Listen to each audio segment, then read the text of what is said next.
오늘 우리가 읽은 말씀 속에서 우리는 가장 어려운 질문을 하나 받습니다. 당신은 행복하십니까?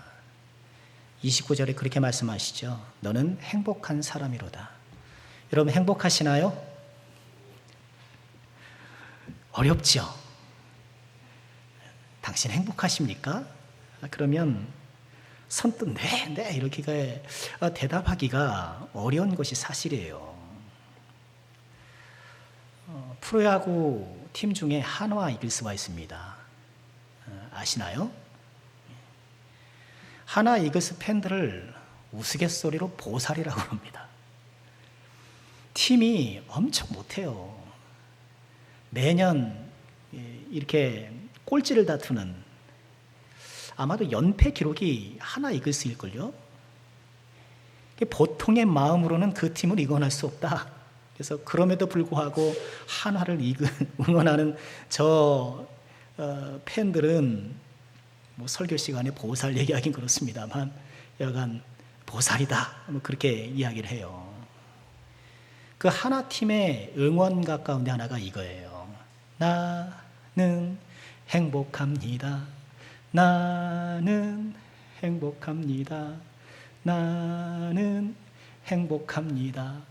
한화라서 행복합니다.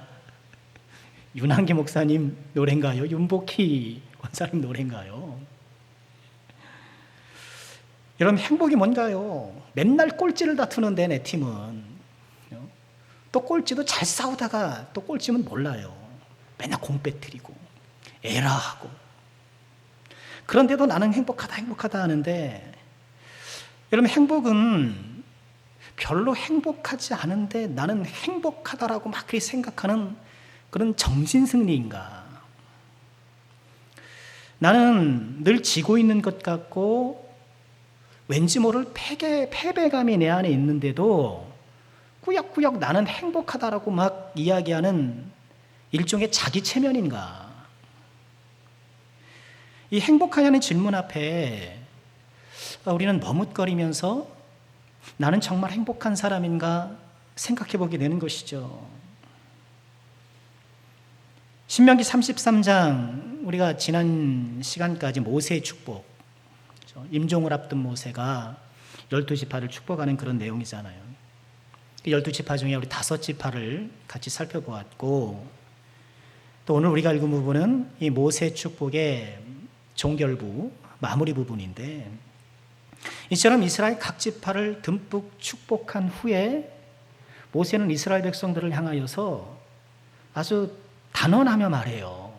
너는 행복한 사람이야. 너는 행복한 사람이야. 여러분 어떤가요? 행복하신가요? 왜 이스라엘 백성들을 향하여서 행복하다라고 얘기하는가? 오늘 우리가 읽은 본문 속에는 이스라엘 백성들이 행복한 사람이라는 그런 이유로 가득 차 있어요. 한 3가지로 정리할 수 있는데요.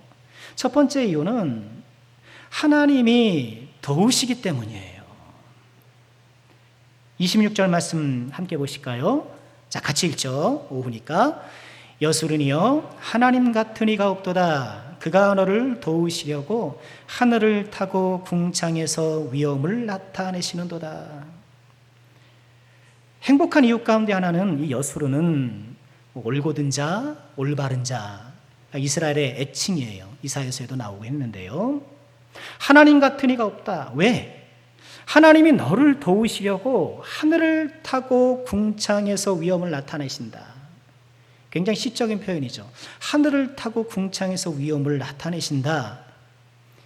하늘은 끝없이 펼쳐져 있죠. 우리가 눈으로 인식할 수 있는 모든 사물의 끝에는 하늘이 있어요. 산 꼭대기를 바라봐도 하늘이 있고, 땅끝 지평선을 바라봐도 하늘이 있고, 바닷끝 수평선을 바라봐도 하늘이 있어요. 하늘이 닿지 않는 곳은 없죠. 우리 눈이 닿는 곳에 하늘이 있는 것처럼 하나님이 어디에나 계시며 그 하나님은 우리를 도우시는 하나님이라고 말씀을 하세요. 성경은 하나님께서 우리를 도와주신다는 구절로 가득하죠. 이 도움이라는 단어가 에제르인데요. 이 단어가 구약 성경에서 109번 등장합니다. 시편 115편 9절에 이스라엘의 여호와를 의지하라. 그는 너희의 도움이시요 방패시라. 내가 산을 향하여 눈을 들리라. 나의 도움이 어디서 올까? 나의 도움은 천지를 지으신 여호와에게서로다. 왜 행복한가? 하나님께서 도우시기 때문에. 하나님의 도우심을 믿으시기 바랍니다. 하나님의 도우심을 믿어야 돼요. 왜요? 하나님께서는 우리를 도와주시는 분. 근데 적지 않은 크리스찬들이 하나님의 도움을 회의적으로 생각하는 경향이 있어요. 그런 거죠. 기도한다고 다 들어주시는가? 아니면 내 몇 번의 그런 경험을 일반화해서 기도해도 뭐 안 들어주시던데 뭐. 하나님의 도움을 좀 회의적으로 생각하는 그런 경향이 있어요. 그렇지만 하나님은 도우시는 하나님이세요. 요한일서 5장 15절에 이렇게 말씀을 하세요. 우리가 무엇이든지 구하는 바를 들으시는 줄 안즉 우리가 그에게 구한 그것을 얻은 줄 또한 아느니라. 하나님 앞에 도움을 구하러 나가는 사람에게 하나님은 행복으로 갚아주세요.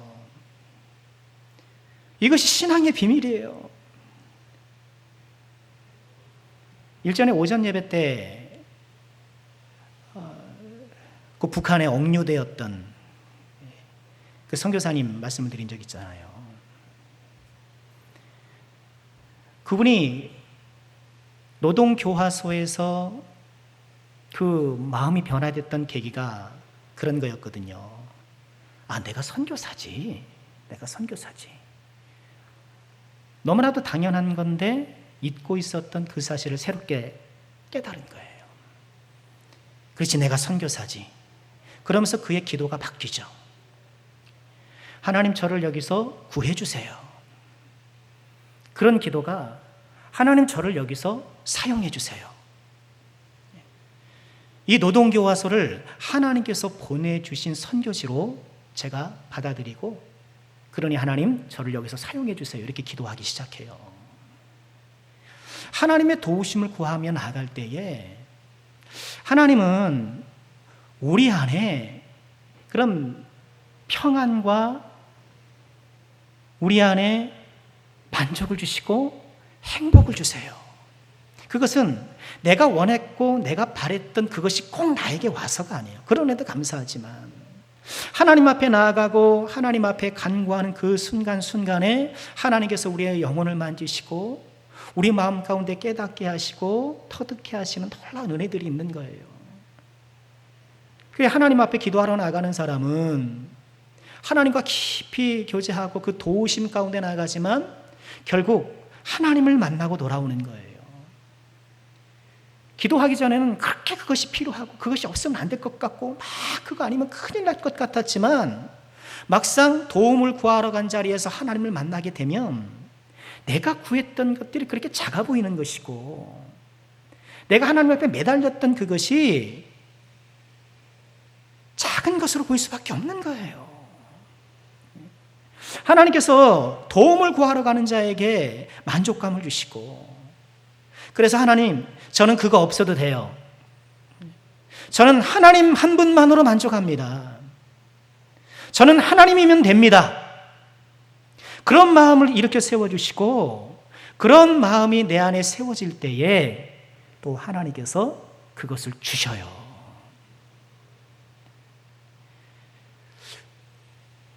우리가 행복자로 부름받았음에도 불구하고 행복감을 느끼지 못하는 여러 이유 가운데 하나는 이 도우시는 하나님 앞에 나아가기를 주저하기 때문이 아닌가.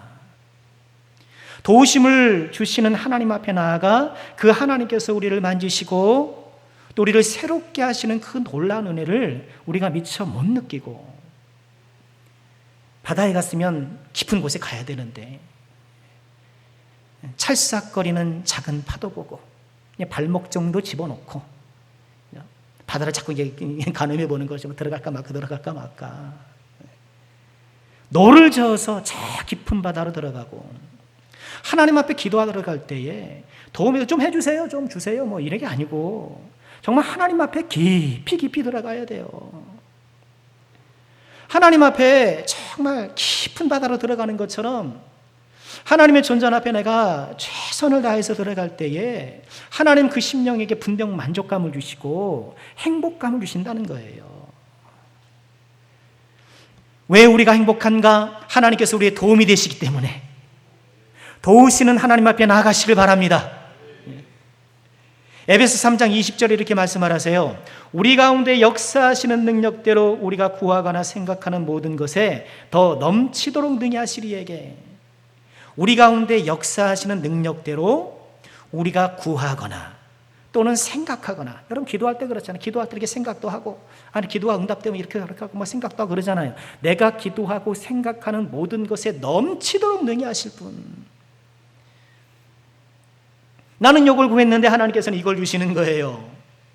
우리 하나님께서 도움을 구하러 나아가는 자에게 만족감을 주신다는 것, 참된 행복감을 주신다는 것을 다시 한번 기억하시고요. 우리 하나님 앞에 더 깊이 나아가는, 하나님 앞에 더 힘써 나가는 저와 여러분이 될 수 있기를 주님의 이름으로 축원합니다. 이스라엘의 행복한 두 번째 이유가 소개되고 있습니다. 그것은 하나님이 그들의 처소가 되시기 때문이에요. 27절 보실까요? 함께 읽겠습니다. 영원하신 하나님이 내 처소가 되시니 그의 영원하신 팔이 내 아래에 있도다. 그가 내 앞에서 대적을 쫓으시며 멸하라 하시도다. 아멘. 하나님이 처소가 되기 때문에, 이 처소라는 단어는 동물들이 기거하는 동굴을 뜻하기도 하고 사람들이 사는 집을 얘기하는 것이죠. 지금 우리가 신명기 말씀을 읽었는데 이 신명기 말씀을 받았던 사람들이 누구죠? 40년 광야 방랑을 마감하고 이제 가나안에 들어가려는 이스라엘 백성들. 그 사람들에게 이 처소라는 단어는 귀에 쏙 들어오는 단어였을 거예요. 왜? 지금껏 그들은 처소 없이 살았거든요. 40년 광야 생활 동안 여기서 텐트 치고 저기서 텐트 치고 정처 없이 거처 없이 돌아다녔잖아요. 그럼 그 전에는 처소가 있었나? 애굽의 처소는 사실상 처소가 아니죠. 430년 노예 생활을 했는데 그 주인 집에 얹혀 살고 남의 집에 외부인으로 외지인으로 이렇게 얹혀 사는데 그들의 처소가 아니죠. 한 번도 자기 처소를 가져보지 못한 사람들에게 지금 하나님이 내 처소가 되시니, 지금 이스라엘 백성들이 뭐하러 지금 가나안에 들어가는 거예요? 자신의 처소를 확보하러 들어가는 거잖아요. 가나안에 들어가면 집을 얻고 땅을 얻고 이제 방랑했던 생활을 이제 마감하고 이제 거처에서 편안하게 살잖아요. 지금 거처가 없어 40년을 방황했고, 아니 그 이전에도 수없이 방황했던 이들, 그리고 지금 그들에게 눈에 보이는 거처를 향해 가고 있는 그들에게 오늘 말씀이 뭐라고 말씀하시나요? 영원하신 하나님이 내 처소가 된다. 하나님이 내 처소가 된다. 이것이야말로 진짜 처소라는 거예요. 지금 40년 처소 좀 얻어주려고 모세가 저기 끌고 온 것 아닙니까? 그들에게 처소 좀 마련해 주려고, 젖과 꿀이 흐르는 처소 마련해 주려고 그렇게 끌고 왔는데, 그렇게 끌고 오고 오다 보니까 정말 처소는 영원하신 하나님의 품위로구나, 하나님만이 우리의 진정한 처소가 되는구나 깨달은 거예요.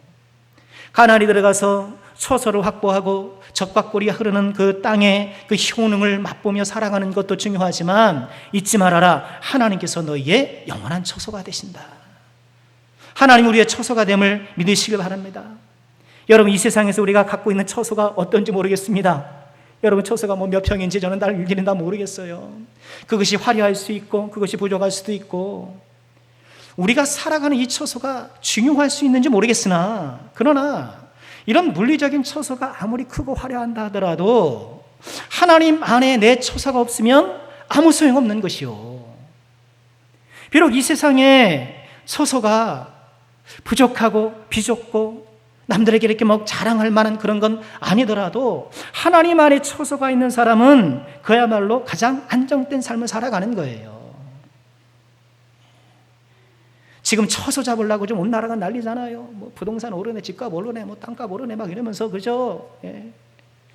여러분, 우리의 참된 처소가 하나님 안에 있다는 것을 꼭 기억하시고, 이 세상의 처소보다 하나님 품 안에 있는 그 처소가 우리에게 궁극적으로 필요한 처소라는 것을 꼭 기억하시고, 이 하나님의 처소를, 하나님을 처소 삼아 그 안에 거하시는 저와 여러분 될 수 있기를 주의 이름으로 축원합니다. 하나님이 내 처소가 되시니, 그 뒤에 말씀 보니까요, 그의 영원하신 팔이 내 아래에 있도다. 그의 영원하신 팔이 내 아래에 있도다. 이 팔이라는 이 단어가 복수형이에요. 그러니까 하나님께서 양손으로 이렇게 팔이 아래에 있으니까 어떤 그림이 그려지나요? 이 이스라엘을 이렇게 들어안는 거예요. 들어안아 주시는 거. 하나님께서 이스라엘 백성을 이렇게 들어안아 주시는 거. 하나님께서 사랑하는 모든 주의 종들 한 사람 한 사람들을 이 하나님의 영원한 심팔로 이렇게 들어안아 주심을 믿으시기 바랍니다. 그래서 그 안에 보호해 주시고 품어 주시고, 그 어떤 대적이 넘지 못하도록, 그 어떤 대적이 우리의 믿음을 또는 우리의 삶을 또 괴롭게 하고 힘들게 하지 아니하도록 우리를 온전히 보호해 주시고 지켜 주시는 것.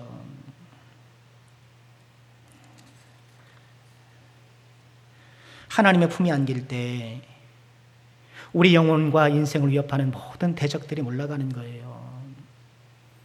하나님 품 안에 거하면, 그렇죠? 우리 믿음 생활하면서 그렇잖아요. 우리가 그 은혜를 다 잊어먹고 살아서 그렇지, 먹고 사느냐고, 또 신앙생활도 어떻게 하다 보니까 나도 모르게 형식화되고, 처음은 내가 의욕적으로 이렇게 뜨거운 심령으로 했다가도 우리는 죄인이라 그래요. 처음에는 그렇게 참 뜨거운 마음으로 했다가도 하다 보면 또 이렇게 화석화되는 게 우리거든요. 이렇게 우리가 죄인이라 하나님 주신 은혜를 다 유지하지 못하고 이렇게 들쑥날쑥 하는데, 그 가운데도 어떻습니까? 하나님의 품을 생각해 보면, 하나님 품을 생각하고 그 품을 묵상하기만 하더라도 지금 나에게 다가오는 모든 인생의 시련이 작아지는 것이고, 내 생활의 문제, 내 마음을 괴롭히는 모든 문제도 이 하나님의 품 안에서 다 녹아지는 거예요. 이 아버지의 품을 경험하시기를 주의 이름으로 축원합니다. 이 아버지의 품을 한 번 경험해도 자꾸 세상 조건이 흔들리는 판에 이 아버지의 품을 한 번도 경험하지 못하고 신앙생활한다? 여러분, 그거만큼 불행한 것이 없어요. 신앙생활하면서도 이 믿음의 신비, 이 아버지의 품이 주는 그 따뜻함과 안정감을 누리지 못한다면, 아니 그냥 교회 다녀도 그냥 친목생활하는 그런 다니는 거예요. 그렇죠? 안녕하십니까? 그냥 친목생활인가 다름이 없는 거예요. 이 아버지의 품을 경험 안 하고 하나님께서 내 영혼을 안아주시고, 그래서 상처받은 나의 마음과 불안한 나의 삶 가운데서도 나를 온전히 붙잡아 주셔서 안정감을 주시는 이 놀라운 은혜를 우리가 반드시 경험해야 하는 것이에요. 아버지의 팔이 나를 안아주시고, 하나님의 팔이 나를 이렇게 들어주시고 품어주시고, 그 아버지의 품에서 참된 행복감을 누리시는 저와 여러분 될 수 있기를 다시 한번 주의 이름으로 축원합니다. 하나님이 우리가 행복한 세 번째 이유는 뭘까요? 오늘 말씀을 통해 보면 하나님이 우리를 구원해 주시기 때문이에요. 29절 보실까요? 자, 29절 읽겠습니다. 이스라엘이여, 너는 행복한 사람이로다. 여호와의 구원을 너같이 얻은 백성이 누구냐? 그는 너를 돕는 방패시오, 내 영광의 칼이시로다. 내 대적이 내게 복종하리니 내가 그들의 높은 곳을 밟으리로다. 너는 행복한 사람이로다. 여호와의 구원을 너같이 얻은 백성이 누구냐? 여호와의 구원을 너같이 얻은 백성이 누구냐? 오늘 이 말씀의 이 구원은 지금 이스라엘 백성들이 요단 동편까지 온 거잖아요. 요단강 동편에 오기까지 40년 동안 광야 생활이, 광야 자체로도 힘들었지만 때때로 대적들의 실질적인 공격들이 있었단 말이죠. 그런 공격 가운데 이스라엘 백성들을 지켜주시고 구원해 주셨죠. 또 이제 가나안이 들어가도 가나안이 어서 옵시오 하는 그런 땅이 아니잖아요. 그 안에 거주하고 있는 사람들이 있잖아요. 가나안 7족속이. 또 그들을 몰아내야 하는 그런 싸움이 그들을 기다리고 있지만, 그 모든 대적들과의 싸움에서 하나님께서 구원해 주신다는 거예요. 그런데 이런 대적들로부터 구원해 주시는 이 구원은 우리 인생들에게 주시는 궁극적 구원, 우리 영혼의 구원을 예표하는 거예요. 이처럼 모든 대적에서부터 우리를 지켜주신 것처럼 하나님께서 우리를 구원해 주시는 것. 여러분, 우리가 행복한 이유 지금 말씀드렸는데, 하나님께서 우리를 품 안아주시고 또 하나님께서 우리에게 도움이 되시고, 이런 것들이 우리의 행복의 조건, 행복의 이유이긴 하지만 가장 큰 행복의 이유는 뭔가요? 우리가 구원받았다는 사실. 우리가 구원받았다는 사실. 우리가 너무 잊고 살아가는 것 아닙니까? 이 구원이 우리에게 주어져 있는데, 천국이 우리에게 보장되어 있는데 아무것도 갖지 못한 사람처럼 처진 어깨로 내가 이 세상에서 조금 힘들고 어렵다고 해서 자꾸 낙심하고, 그 낙심에 발목 잡혀가지고 내 마음도 상하고, 우리가 그러는 게 아니냐는 거예요. 우리에게 천국의 소망이 얼마나 중요한가, 천국을 바라본 우리의 눈이 얼마나 중요한가. 천국을 바라볼 때, 우리의 구원을 바라볼 때 우리의 모든 고난과 시련이 작아지는 것이고, 또 우리가 누리고 있는 얼마간의 것도 우리가 거기에서 매이지 아니하고 거기 종노릇하지 아니하고 우리의 마음의 자유를 누리는 것. 로마서 8장 18절에 이렇게 말씀을 하시죠. 생각하건대 현재의 고난은 장차 우리에게 나타날 영광과 비교할 수 없도다. 현재의 고난은 장차 우리에게 나타날 영광에 비하면 아무것도 아니라는 거예요. 비교할 수 없다. 여러분, 100원과 10,000원은 비교할 수 있어요, 없어요? 있어요, 없어요? 있죠. 100원하고 10,000원은 비교가 되잖아요. 그럼 비교가 되잖아요. 100원하고 100만 원은 비교가 돼야 안 돼요? 비교가 되죠. 100원이고 100만 원인데 비교가 되죠. 그러나 현재 고난과 장차 우리에게 나타날 영광은 비교할 수가 없는 거예요. 우리는 이 세상에 어렵고 힘든 일이 닥칠 때마다 뭘 봐야 돼요? 천국을 바라봐야 돼요. 우리에게 주어진, 우리에게 보장된 그 구원을 바라봐야 되는 거예요. 우리에게 주신 구원에 힘입어서 우리에게 큰 영광과 복락이 보장되어 있음을 우리가 확신하고, 그것을 우리가 이 세상의 모든 어려움을 이겨나가는 것이죠. 이 광야 순례길에서 우리는 죄인이라 자꾸 이렇게 문제가 커 보여요. 그럴 때가 참 많지 않아요? 그렇게 커 보이고, 그렇게 무거워 보이고, 그렇게 힘겹고 끝이 없어 보이지만, 그럴 때 우리에게 주신 구원을 묵상하고 장차 우리에게 주어질 그 천국의 영광과 부활의 영광을 바라볼 때에 우리가 이겨나갈 수가 있는 거죠. 우리가 노래할 수 있는 거예요. 내 영혼이 은총 입어 중한제 짐 벗고 보니 내 주 예수 모신 것이 그 어디나 하늘나라. 2절 찬송 그러잖아요. 초막이나 궁궐이나 내 주 예수 모신 것이 그 어디나 하늘나라. 말씀을 마치겠습니다. 우리가 행복한 이유를 놓치지 마세요. 여러분, 그렇잖아요. 우리 아이들이 반찬 투정할 때, 특별히 저도 이제 뭐 세대상 그렇게 뭐 못 먹고 자란 세대가 아니니까. 근데 우리 어머니 세대 이런 분들이 볼 때에 반찬 투정하고 있는 거 보면 그렇죠? 행복한 줄 모른다고 그러는 거예요. 예? 모르는 거예요. 내가 지금 얼마나 행복을 누리고 있고, 지금 나에게 약속되고 나에게 주시고자 하는 그 모든 것들이 얼마나 영광스러운지를 우리가 모르기 때문에, 자꾸 잊어버리기 때문에, 이 세상에 우리의 시선을 빼앗겼기 때문에 우리가 행복을 잊어버리고 사는 것이죠.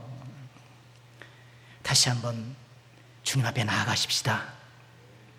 이런저런 이유로 지금 내 안에 그 행복감을 잃어버렸다면, 예수 믿는 즐거움을 내가 상실했다고 한다면, 다시 한번 도우시는 하나님 앞에 나아가고, 우리를 품어주시는 아버지의 품 안으로 나아가고, 우리에게 약속해 주신 천국을 바라보고, 다시 한번 참된 믿음의 행복, 신앙의 행복 누리는 우리 모두가 꼭 될 수 있기를 주님의 이름으로 축원합니다.